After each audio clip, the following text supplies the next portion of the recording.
Quel portrait d'Hergé peut-on tirer en vertu de tout ce que vous savez de lui? Si vous deviez nous dire, là, en quelques mots, l'homme qui était Hergé, le créateur de Tintin, que pourriez-vous nous dire, Bob Garcia? À titre personnel, je l'ai pas connu, donc je suis très mal placé pour en parler d'un point de vue humain. Au titre de l'œuvre qu'il a créée, c'est un pur génie à mon sens. Personne n'a égalé son sens de la narration. Même, comme on le disait au début de cette émission, en pompant des choses sur des films, sur d'autres bandes dessinées, etc. Tout ce qu'il a pompé, il l'a restitué dans son univers beaucoup mieux que ce qu'il a pompé. Enfin, encore que j'aime pas tellement ce terme-là. Donc c'est un pur génie de la narration, qui fait aussi que toute adaptation de Tintin au cinéma ou en dessin animé est vouée à l'échec. Parce qu'on n'arrive pas à restituer cet humour, cette cadence, ce rythme de gag et d'action dans aucun film, même par Spielberg. Raphaël Wolf, qui est à vos côtés, qui est notre critique cinéma, approuve. Moi, je trouve qu'en fait, les meilleures adaptations de Tintin sont justement pas celles qui étaient directement des adaptations de Tintin. À la poursuite du diamant vert, par exemple, ou même certains de James Bond peut faire plus penser à ça, ou certains films de Belmondo dont on va peut-être parler après. Exactement, on en parlera après, mais pour l'heure, il est temps de retrouver Christine Gonzalez qui est là et qui piaffe. Piaf. Pour le journal des faits culturels. Vous avez découvert Raphaël Wolf tout à l'heure puisqu'il est à votre gauche. Et bien avec lui, nous allons nous intéresser à cet événement. On peut bien le dire, Raphaël. On va parler de quand Belmondo est devenu Bébel. Agnès, notre prochaine escale sera l'aéroport de Rio de Janeiro. Rio? Brésil. Ça ne te dit rien? Le Brésil. Et pourquoi on m'enlèverait pas, moi? Ne te vexe pas. D'abord, il y a une bonne raison pour qu'on m'enlève. Je suis la seule qui sache où se trouve la statue de mon père. Et le professeur catalan. Il n'est pas mort, ils le tiennent, j'en étais sûre. Sauvons-le!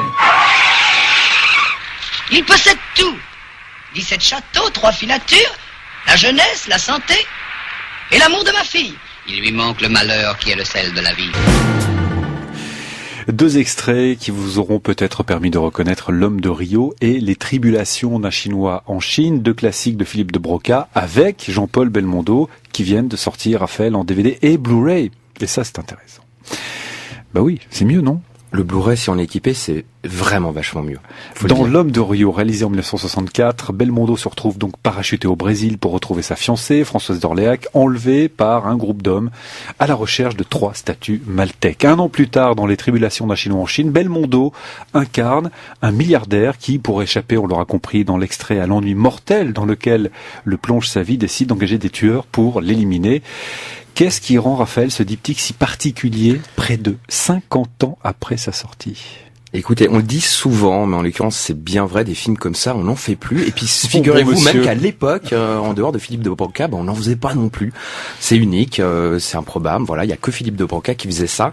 Alors c'est pour moi ce que le cinéma populaire fait de mieux. C'est un peu l'Everest d'un mélange, un cocktail absolument parfaitement dosé entre de l'exotisme, de l'humour, du glamour, de l'aventure. Alors on passe de Hong Kong à l'Himalaya, de Rio à l'Amazonie, en bateau, en avion, en montgolfière, en pouce-pouce même. C'est totalement extravagant, truculent, plein de fantaisie. Et c'est pour ça que L'homme de Rio et Les tribulations d'un Chinois en Chine sont aussi enthousiasmants à regarder encore aujourd'hui. Je les ai vus récemment et je peux vous dire que ça tient très très bien le coup. 2 films sous influence, notamment celle de James Bond. Qui lui-même était influencé par Tintin un petit peu, enfin bon, bref, tous influencent parmi, enfin c'est clair. Écoutez, oui, il y a un petit côté 007 qui saute aux yeux, notamment évidemment dans Les tribulations où il y a Ursula Andress, c'est un clin d'œil évidemment. Mais l'influence majeure, et de Broca l'a toujours assumé et dit, c'est Tintin.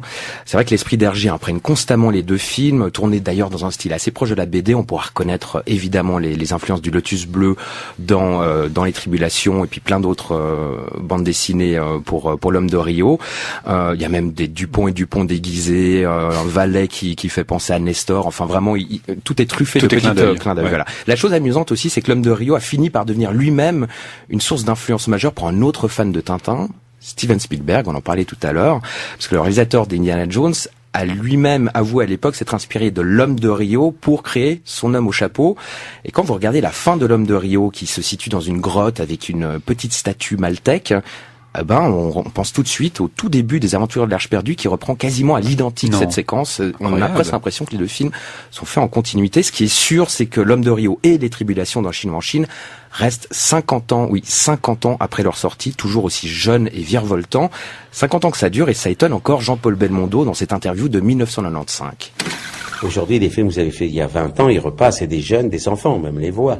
Les enfants, moi, ils parlent de L'Homme de Rio. Bon, s'il n'y avait pas la télé et toutes ces choses-là, L'Homme de Rio, qu'est-ce qui en parlerait?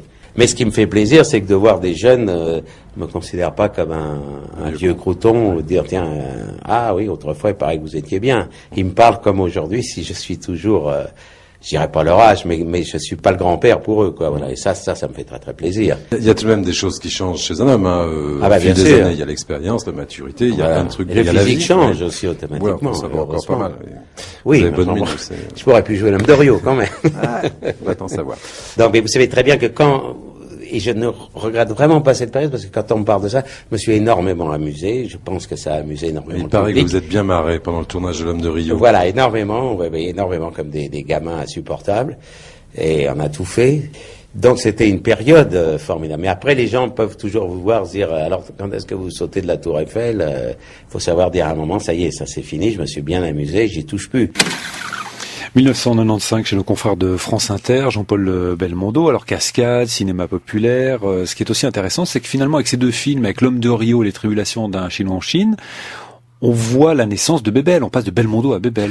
C'est assez facile. C'est vraiment assez particulier à ces deux films, je dirais, parce qu'on sait que Bébel, même s'il n'a pas fait que ça, a commencé, enfin, est devenu célèbre avec les films de la Nouvelle Vague, surtout évidemment les films de Godard. On pense à Bout de souffle. Mais c'est vraiment De Broca qui lui aussi d'ailleurs a commencé comme assistant réalisateur pour Truffaut et Chabrol. Donc voilà, il y a aussi ce lien-là que on a l'impression que justement Belmondo se tourne gentiment vers le cinéma populaire. Ça commence déjà avec De Broca en 1961 avec un film qui s'appelle Cartouche.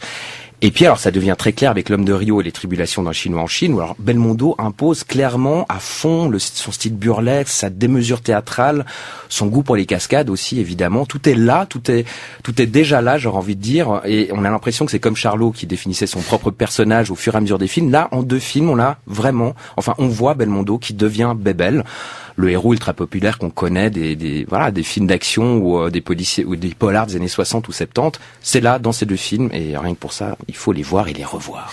Donc on vous rappelle que ces deux films-là sont désormais sortis en DVD Blu-ray.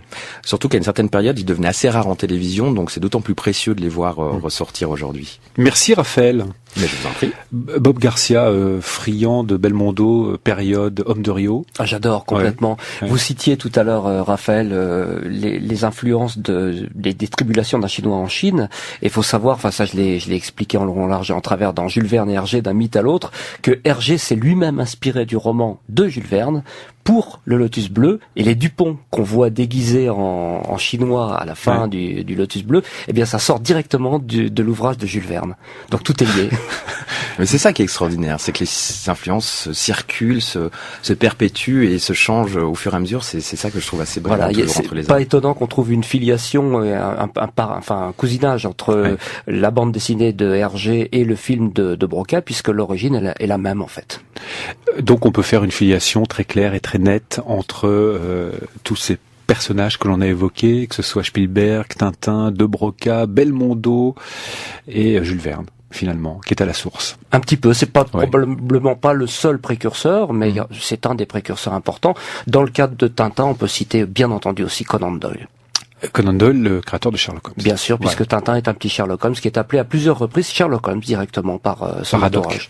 Haddock et par Milou également. Bob Garcia, merci d'être passé nous voir.